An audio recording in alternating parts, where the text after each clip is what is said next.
Good afternoon, everyone, and Happy New Year. Welcome to the Access Board January 2023 full meeting of the board. My name is Taryn Williams.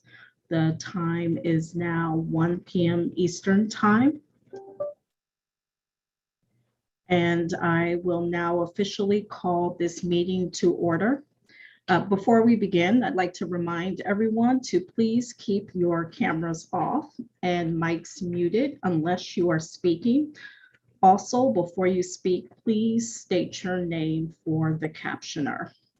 We have 3 votes on today's agenda, followed by committee reports and updates from federal agencies. So we will go ahead and get started. I'll now ask Rosemarie to please call the roll.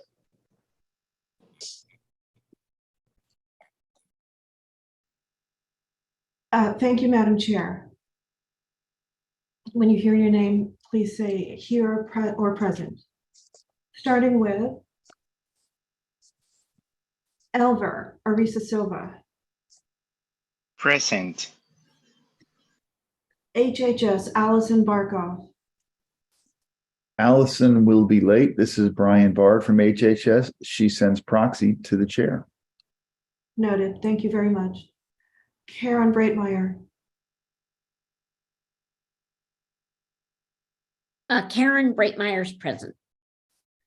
Department of Defense Gilbert Cisneros.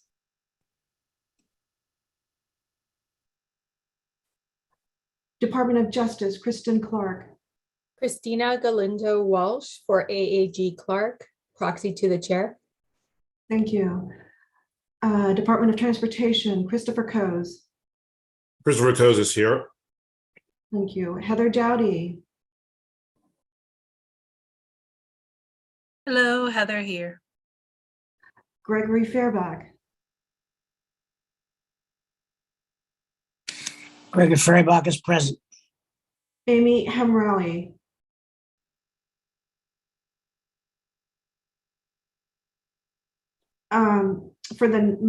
For the record, Madam Chair, I have a proxy from Amy Hamraoui to the chair. Noted. Thank you. Hannah Ibanez. Present. GSA Katie Kale. Michael Fogel, GSA, Candy sends her proxy to the chair. Thank you. Alexis Kashar. Present. Postal Service Benjamin Kuo. Ben Kuo here. Thank you. KR Liu. Present. Benjamin Nadelsky. Recording. Present. I heard a present from Benjamin Nadelsky. Department of Education Katie Nees. Good afternoon, folks. I'm here. Veterans Affairs Mike Parrish. Mark Kohler, liaison, present. Okay. Department of Commerce Jeremy Palter.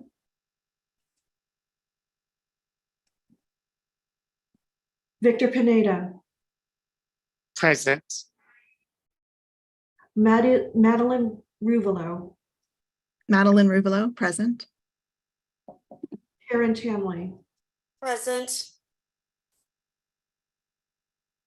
Department of Labor Taryn Williams. Present. Housing and Urban Development. This is Rex Pace, staff liaison, is present for the department. And Department of the Interior.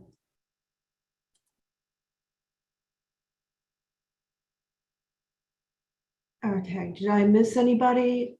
Yeah, you missed me, Rose. Debbie Ryan, Deb present. Ryan. How could you miss me? Because I don't have an R in my. Okay. Anybody else? This is Rosemarie, the Access Board. If that is everybody, Madam Chair, you have a quorum for today. Thank you. Great, thank you so much. It is confirmed, we have a quorum, and thus we will proceed with the 3 voting items. First, we will move forward with the vote for approval of the draft November 9th, 2022 meeting minutes. The draft November 9 meeting minutes were provided on page C5 of your packet. If there are no comments, do I hear a motion to approve the minutes? I move. We move. Second. All right, I heard a move and a second. Any discussion? All right, hearing none, all in favor? Aye. Aye. Aye. Aye. Aye. Opposed? Have any abstained? The motion carries. Next on our agenda is a vote. This one is approval of the Access Board's notice of proposed rulemaking. We are specifically considering the notice of proposed rulemaking for medical diagnostic equipment, specifying a low transfer height of 17 inches for MDE. The Patient Protection and Affordable Care Act amended Section 510 of the Rehabilitation Act to authorize the Access Board to develop accessibility standards that would allow individuals with disabilities independent access to and use of MDE to the greatest extent possible. These standards are non-binding unless adopted by federal agencies with enforcement authority. In 2017, the Access Board issued these standards, which included a 5-year sunset provision, allowing a low minimum transfer height between 17 and 19 inches. In February of this past year, the sunset provision was extended for an additional 3 years. The preamble to the NPRM explains the rationale for adopting the 17-inch minimum low transfer height.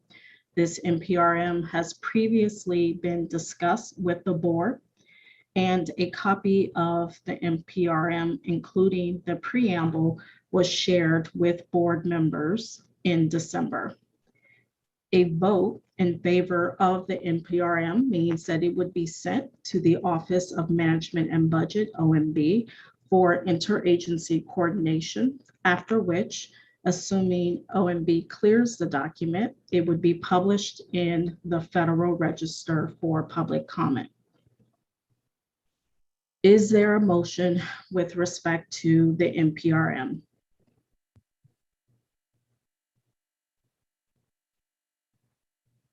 I move. There is a motion to approve the NPRM for submission to OMB. Is there a second? Second. A motion to approve the NPRM has been made and seconded. Is there any discussion?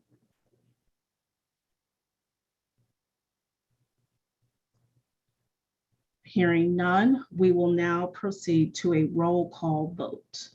Rosemarie. Thank you, Madam Chair. And one moment. I will start with Elver Arisa Silva. I'm sorry. Aye or nay? Aye. HHS Allison Barkoff, proxy to the chair. This is Taryn Williams. Aye. Karen Breitmeyer, Aye. Department of Defense Gilbert Cisneros. Department of Justice, Kristen Clark. This is Taryn Williams. Aye. Department of Transportation, Christopher Coes. Aye. Heather Dowdy, Aye. Gregory Farabach, Abstain. Amy Hamraoui, proxy to the chair. This is Taryn Williams. Aye. Hannah Ibanez, Aye. GSA, Katie Kale, Aye. Alexis Kashar,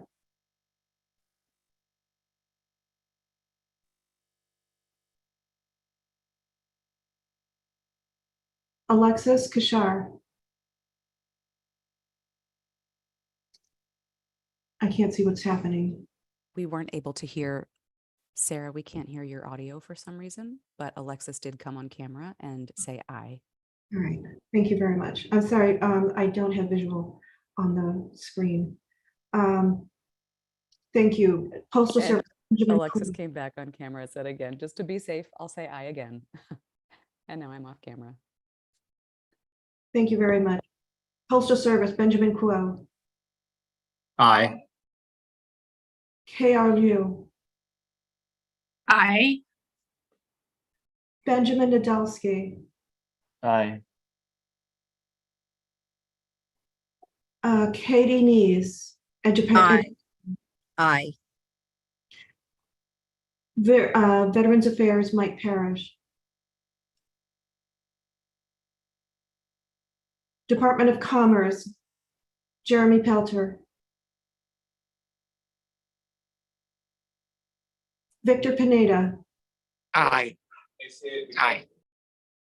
Madeline Ruvalo, Aye.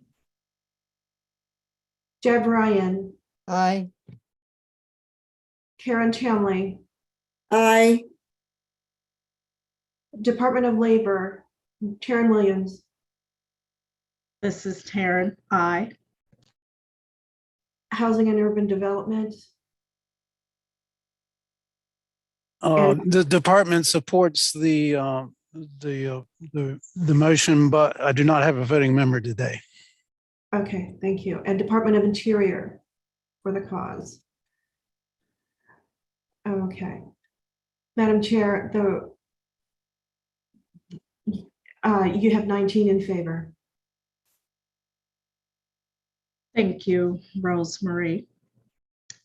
The motion carries. Staff are free to proceed to immediate next steps in the rulemaking for the NPRM on MDE. And I also want to extend thanks to the staff leads, Christopher Kaczynski, General Counsel Wendy Marshall, and Bobby Stinnett for their efforts to move this rule along in the process.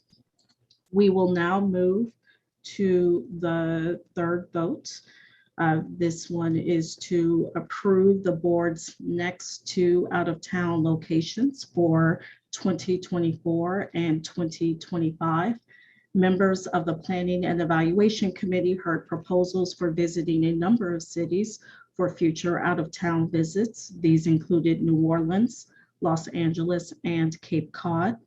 The committee recommendation to the board is for staff to begin logistical preparation for visiting Los Angeles in April 2024, then New Orleans in April 2025. Motion for the board to hold an out-of-town meeting in Los Angeles, California in April 2024, and an out-of-town meeting in New Orleans, Louisiana in April 2025, subject to hotel availability, with access board staff making the final determination based on logistical considerations. Do I hear a motion? So moved. Is there a second? Second. Any discussion? Hearing none, all in favor? Aye. Aye. Aye. Aye. Aye. Aye. Any opposed?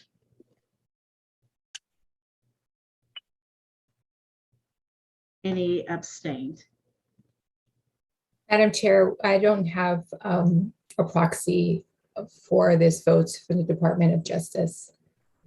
Thank you, Christina. We will record that in this case, there was one vote that was abstained.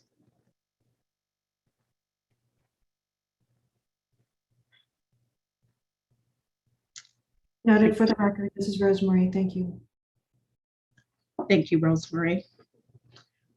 The motion carries.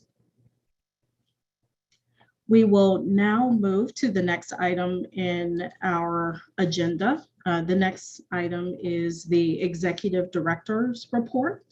I'm actually going to call on General Counsel Chris Kaczynski to give the Executive Director's Report in place of Stephanie Hay, who is joining us, but unfortunately does not have much of a voice today. So Chris, if you could please move on with the Executive Director's Report.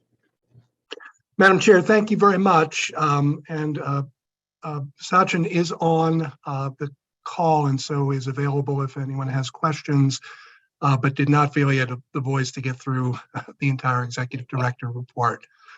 I'm going to proceed with talking about very quickly about five rulemaking efforts on which significant progress is expected during the calendar year. The Access Board has recently published its semi-annual fall 2022 regulatory agenda, and there are more details available as to projected dates for the various regulatory actions. The first is the, as we have already know, the vote in favor of the notice of proposed rulemaking setting the minimum transfer height for medical diagnostic equipment. The result of that vote is that the notice of proposed rulemaking will go to the Office of Management and Budget for interagency coordination pursuant to Executive Order 12866. Hopefully that will lead to a publication in the Federal Register in relatively short order following the coordination period, and we will have an opportunity at that point, once published, to receive public comment on the proposal.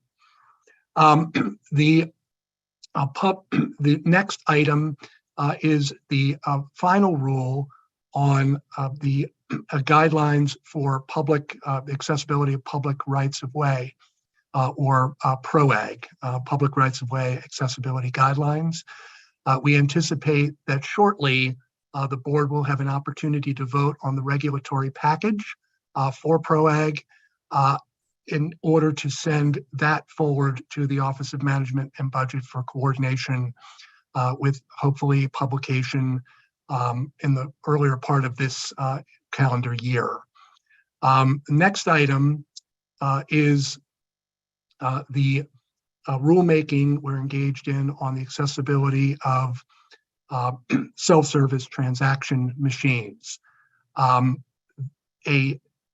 An advance notice of proposed rulemaking was published in the Federal Register on September 21st for a 60-day public comment period.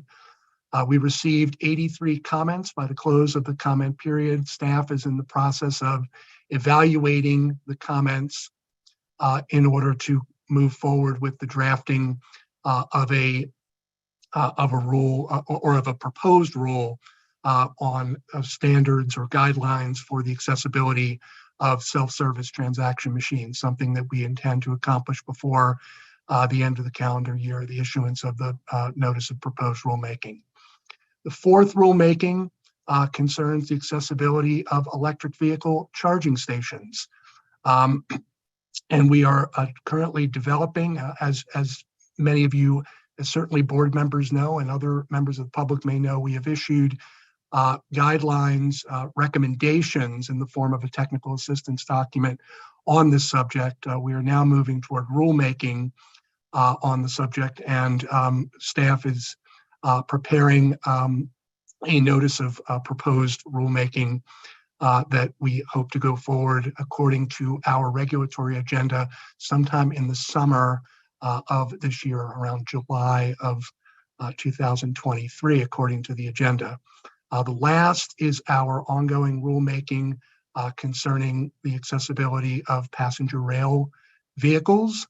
And this is a rulemaking slated for issuance of a notice of proposed rulemaking again before the end of the calendar year.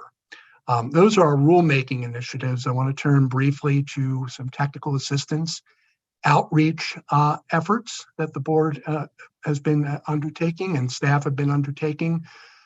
During the last quarter, or the first quarter of fiscal year 2023, that is October 1st through December 31st of 2022, staff have responded to 1,075 requests for technical assistance. And these tend to be on a variety of subjects under the ADA, the ABA, Section 508 of the Rehabilitation Act, and tend to be among the most challenging questions that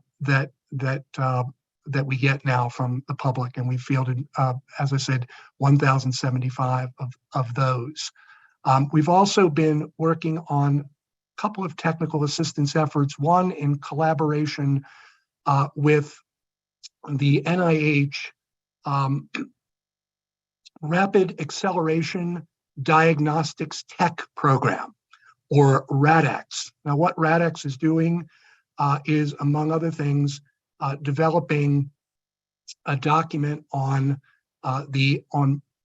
recommendations on making home COVID-19 tests accessible to people with disabilities. And they have been coordinating with representatives of our Office of Technical and Information Services and our Office of General Counsel on that effort. The Access Board is hosting on its website a document that has been developed by RADX on recommendations for accessibility of COVID-19 home tests. This is a document that will undergo revision over time and updating. RADX representatives will field any questions concerning this matter, but we do have the document available on the Access Board website. We're also revising or developing technical assistance guides for Chapter 10 of the ADA accessibility guidelines concerning the accessibility of recreational facilities. And these guides will cover or deal with areas such as sports facilities, golf courses, miniature golf courses, play areas, swimming pools, and amusement rides. So that is an ongoing effort. We have delivered 29 in the first quarter of fiscal year 2023, have delivered 29 trainings, board-sponsored trainings or webinars, and have reached 5,586 individuals through these 29 trainings in the first quarter of fiscal year 2023 alone. So that's a significant accomplishment, I think, from a training and outreach standpoint. In terms of other outreach matters, we're continuing to develop a communication strategy that will enable us to meet or to reach out to better communicate with our stakeholders, and to reach out to individuals and organizations who may be unaware of the Access Board and what we do.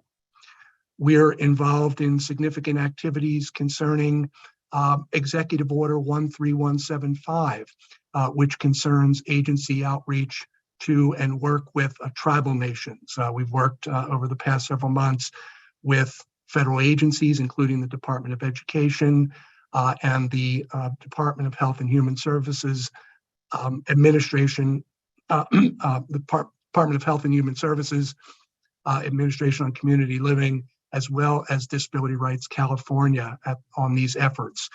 The objective here is to be able to form better relationships with tribal nations to understand their accessibility needs and how the Access Board and the services that we provide can best meet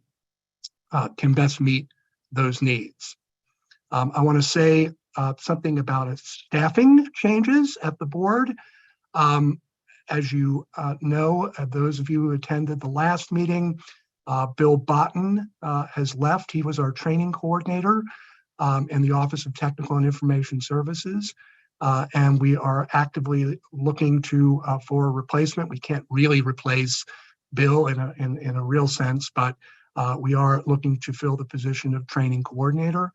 We're also happy to welcome a new staff member, Sholay Gray, to the Office of Technical and Information Services.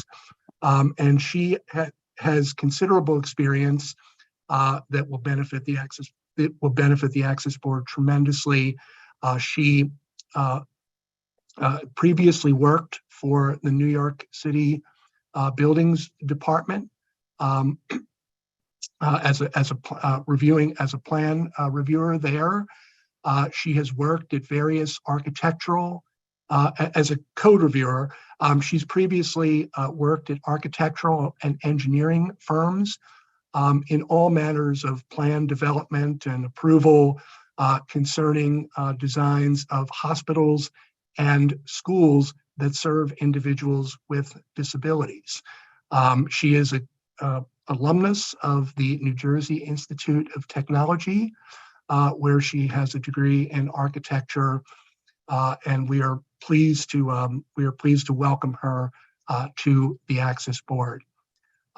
Also, looking forward to the next meeting in March, there will be elections for the position of chair and vice chair of the board. And there will also be elections of chairs for each of the standing committees of the Access Board.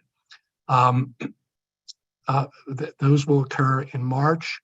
The chair of the board per our enabling statute, the Rehabilitation Act, will be a public member, and the vice chair will be a federal member. And again, we'll also have elections for the positions of chairs of each of the standing committees. With that, Madam Chair, I will conclude the Executive Director's report. Thank you, Chris. And I see a hand up from Rose Marie. Yes, thank you, Madam Chair. I just wanted to state officially for the record that I have just received from the audience. We do have Monique Dismuke, who's having audio issues with her Zoom connection here. I do have a proxy to the chair. It is a general proxy to the chair. So I beg your indulgence. Could we, for the record, could I get the proxy vote for number 1, the minutes for Department of Commerce, if you would? I'm sorry, I missed that last item, Rosemary. Yes, I have a proxy to the chair from the Department of Commerce. It is a general proxy. Yes. Yeah, and so Aye. for the record, could we go through the 3 voting items one more time? Yes. Okay, so number 1 is the minutes, please, on behalf of Department of Commerce. Aye. Number 2 would be the MDE notice rule as it was read out earlier. This is Taryn Williams. Aye. Okay, great. And the last is the, as it was determined by Planning and Evaluation Committee, the locations for 2024 and 2025 out of town meetings. This is Taryn Williams again. Aye. Okay, great. Thank you very much. It does not change the status of each of the votes. It just adds to it. So thank you very much. Thank you, Rosemary. This is Taryn again. Are there questions for Chris?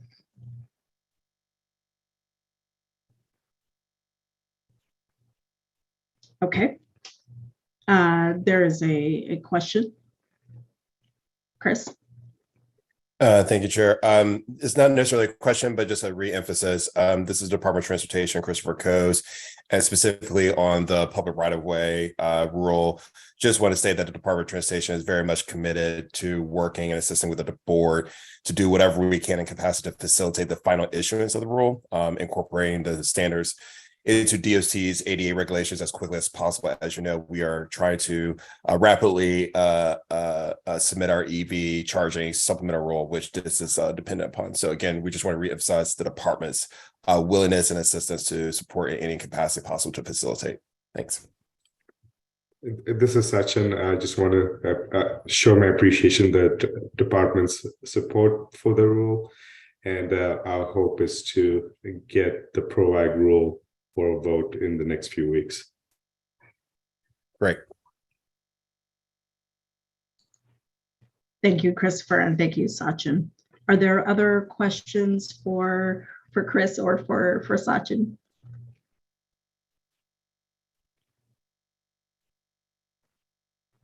Okay. Hearing none, we'll move on with our agenda. Sorry, I see that there are there any hands? Okay, so hearing none, we'll move on to our standing committee reports. We'll begin with technical programs. I will now call on Chair Deb Ryan. Thank you, Madam Chair. On Tuesday afternoon, the Technical Programs Committee met and received a report on the first quarter of 2023's technical assistance and training efforts from Scott Winley. The committee then received a report on wheelchair containment and securement experiments by the Federal Railroad Administration and the Volpe Center. The presenters were Melissa Sherlin and Jeffrey Gordon from the Federal Railroad Administration and Christine Severson from Volpe. We had a great discussion and offered ideas for conferences and events where the FRA could share their findings and get more input on how they should continue and further their work. This completes my report, Madam Chair. Back to you. Great, thank you. We'll now move on to the Planning and Evaluation Committee. I'll now call on Benjamin Nadolski. This is Ben Nadolski. The Planning and Evaluation Committee met on Monday. The committee heard from public board members and Katie Kale, federal member from GSA, regarding their priorities for their time on the board. The committee discussed possible locations for the 2024 and 2025 out-of-town meetings and ultimately voted to recommend an out-of-town meeting in Los Angeles, California in April 2024 and a meeting in New Orleans, Louisiana in April 2025. While the board will not hold an out-of-town meeting in 2023, the committee heard from staff regarding initial planning for a public town hall event to be held in the Baltimore, Washington, D.C. area in late July 2023. The specific date and location have yet to be determined. That is all for my report. Thank you, Ben, for the report. We'll now move forward with our standing committee reports, turning to frontier issues. I now call on Alexis Kashar.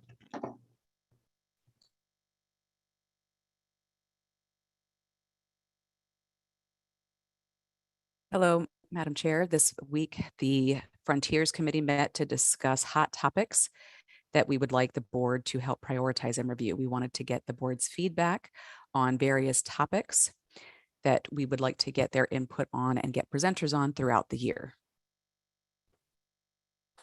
We received some feedback from the board, and we will be making a list of action items for the upcoming dates throughout the year, aligning with our meeting dates. That concludes my report. Thank you very much. Thank you. We will now move on to ad hoc special committee reports, beginning with design guidance. I now call on Karen Breitmeyer. Thank you, Madam Chair. The Design Guidance Ad Hoc Committee met on Tuesday afternoon.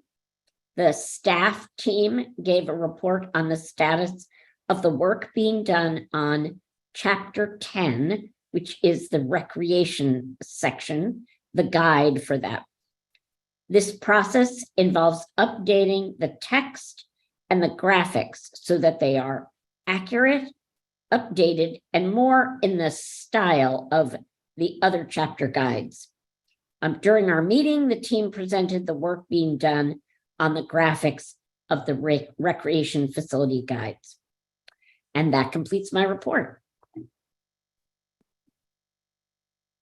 Thank you, Karen. We will now move to the Public Rights of Way report. I call on Karen Tamley or Juliet for their report. Thank you. This is Frances Spiegel, Attorney Advisor at the Access Board, reporting on behalf of the PROAG Special Committee. The PROAG Special Committee met yesterday to hear a presentation from Sean Pierce, economist at the Volpe Center, regarding the content of the final regulatory impact analysis, which supports the PROAG final rule. The final regulatory impact analysis will be posted to the docket at regulations.gov when the PROAG final rule is published. The rulemaking is moving swiftly toward completion, and the board anticipates sending our rulemaking package to OMB for review later this winter. That completes my report. Thank you. Thank you, Frances. We will now move to, let me first call on Rosemarie. Yes, I'm sorry to interrupt. This is Rosemary Access Board. We have a standing committee report from budget, and I'm sorry I did not make it to the list. That would be Guest Sergeant. So if you want to continue with the ad hocs, that is perfectly okay. Otherwise, just don't forget to. Okay, why don't we do the outreach committee and then come back to the budget right after that? And thank you, Rosemarie. So our final committee report before we move back to budget is outreach committee. I now call on K.R. Liu to give a report. Good afternoon. I'm Public Member K.R. Liu, Chair of the Special Committee on Outreach. This special committee was created for the purpose of developing an outreach plan for the agency. At Monday's meeting, the board heard about current research and development for the outreach plan. More specifically, the board heard about the committee's work with executing more research on stakeholders and audiences, brainstorming possibilities with reaching out to private companies to inquire about collaboration and partnership, writing a draft of goals for the outreach plan, and drafting some tentative objectives and strategies for the outreach plan. The board heard about next steps for the committee, which include continuing to do research to gather more data analytics, drafting and revising goals, objectives, and strategies for the outreach plan, and developing a set of activities that align with the goals, objectives, and strategies. Finally, the committee expects to meet with the Georgetown firm, a contractor acquired by the agency to assist in development of the marketing plan, in February for a briefing on the firm's research for the marketing plan. At the March board meeting, the outreach committee is striving to present more concrete examples of goals, objectives, strategies, and tactics in the Access Board's outreach plan. Additionally, the board will possibly hear a presentation from the Georgetown firm and its work with the marketing plan. If there are no questions, that concludes my report, and I can turn it back to you, Chair Williams. Thank you so much for that report. We'll now return to a report from our standing committee budget, and I will now call on Greg. Thank you very much, Madam Chair. The FY 2023 budget update is as follows. The President signed the Consolidated Appropriations Act for FY 2023 on December 29th, 2022, which includes $9,850,000 for the United States Access Board. This reflects an increase of $100,000 above the Access Board FY 2022 appropriations. As of January 5th, the Access Board has expended 15.5% of its full year budget within 24.1% of the fiscal year having expired. Because the government has been operating under a continuing resolution through the end of December, the Access Board was limited in its ability to spend funds. The primary reason for this is a low rate of expenditures. Notable expenses to include the drug testing program, which obligated for the full year and saw an increase of $159 over budget amount. The miscellaneous operating expense category is showing that 67% of our budget amount has been expended, due primarily to the annual membership fees in organizations such as ANSI committee fees and for the attending accessibility summits. FY 2024 budget requests are as follows. We have no significant information to report since the November meeting, while we still are waiting for our pass back from OMB for our FY 2024 budget proposal. Historically, OMB has provided passbacks during the month of December, but in recent years, we have begun seeing them later, oftentimes in January, but sometimes even later than that. As requested by OMB, we submitted our budget at 3 levels. One, at 5% cut in the amount of $9,357,500. A second level funding of $9,850,000, and a third at our requested level of $9,955,000. This concludes the budget report at this time. Madam Chair, this is Jeff Sargent. I'd like to just interject one item. We did receive word this week that the OMB is expecting to issue its passbacks next week. Great. Thank you, Greg, and thank you, Jeff. Are there any questions? Okay, we will now move on in our agenda. I'm going to now open the virtual room to our federal agency members and liaisons who would like to share any news with the board. And please raise your hand to speak.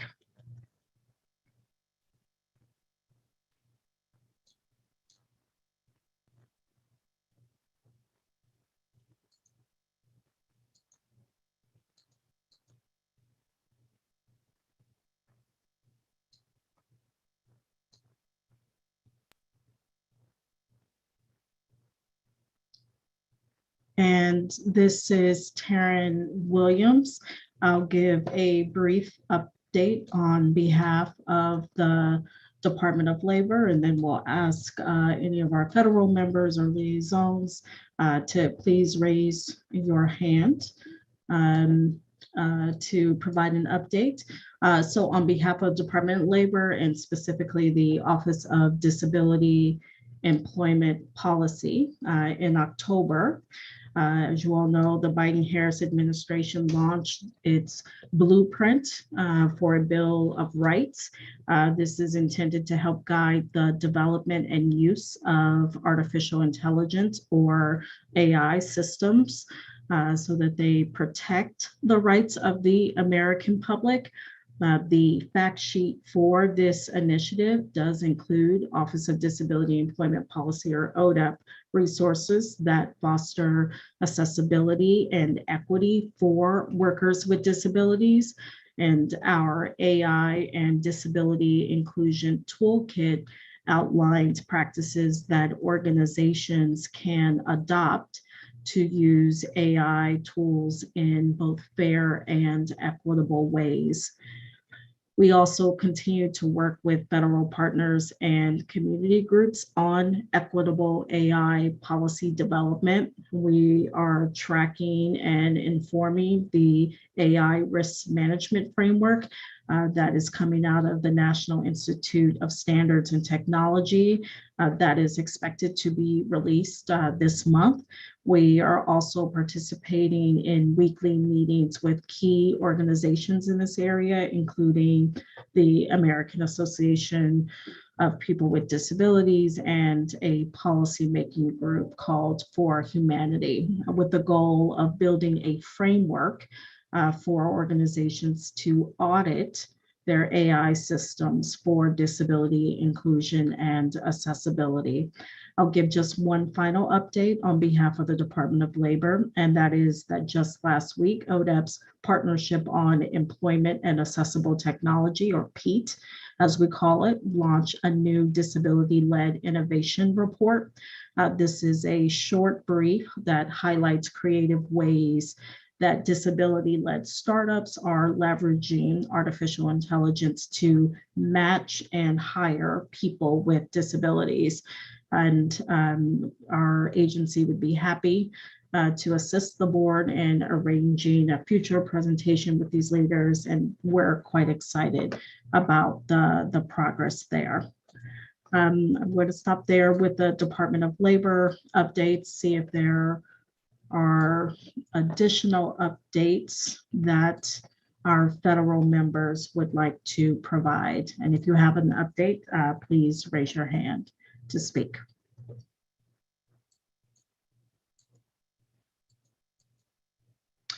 I will now call on Rex. Yes, thank you so much, Chair. I just wanted to alert everybody that the Department of Housing and Urban Development will continue its Fair Housing Accessibility First project this year. This answers questions on compliance with the Fair Housing Act's design and construction requirements. And we will be developing a new training series of trainings, which should be out shortly. So stay posted to our website. You can find it simply by searching for Fair Housing Accessibility First, and it should turn up. I just want to let you know that that project is continuing this year. Thank you so much, Chair. Thanks, Rex, for the update. Other federal updates?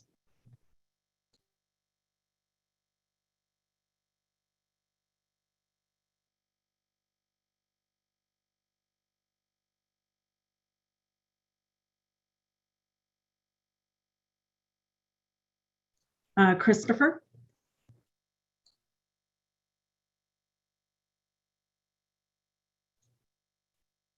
It's always hard to get the mute button off, so apologies. No problem. Again, this is Christopher Coase. One of the things we wanted to just note as noteworthy, back in December 19th, the Federal Transit Administration announced over 15 grants as part of our All Station Accessibility Program. For folks who are not familiar, this is a new program as part of the President Biden's bipartisan infrastructure law, which seeks to improve and make it easier for people with disabilities to have access to our nation's oldest rail transit systems across the country.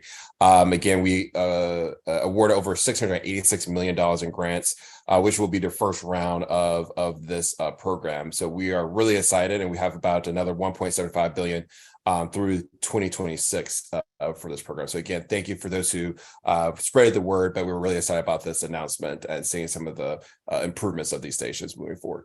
Thanks.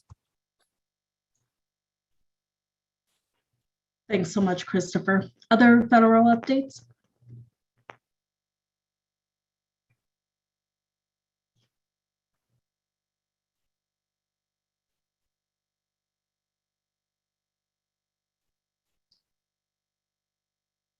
Okay. Hearing no additional federal updates, I'll just note that some links have been added to the chat to go along with some of the federal updates that were provided. I want to thank everyone again for attending today's first meeting of the new year. Happy 2023. Our next meeting is scheduled for March 13th through 16th, 2023, and we will have, as you heard, board elections on the agenda. So remember to contact staff if members would like to put their name in for any of the positions. And with that, can I get a motion to adjourn?